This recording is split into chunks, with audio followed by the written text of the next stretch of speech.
day, he penned the perfect poem that changed the very fabric of existing. His pen bled beautiful bouquets of purpose blossoms, yet he knew he was still on a quest to find his own pasture. Daily he would patiently wait for something to pacify his drive to feel alive, but he knew there was something beyond just being a pawn that barely survives that enticed him.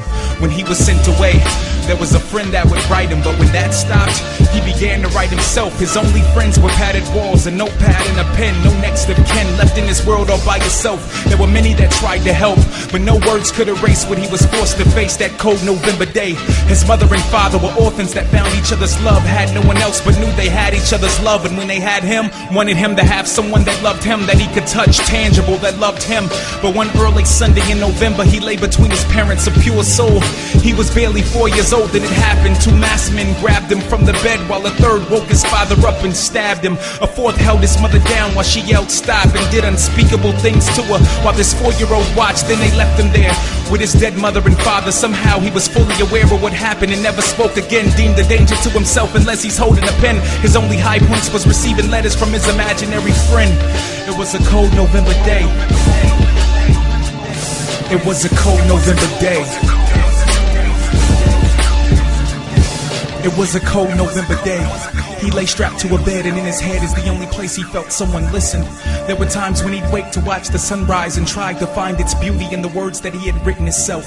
The cards he was dealt, perfect recipe for crash and burn. The lessons he had to learn guided his pen to the promised land. A blend of modern man and prophecy was a helping hand in waking him from his slumber. He'd often wonder, now 20 years later, if his life could reflect the life he poured onto the paper.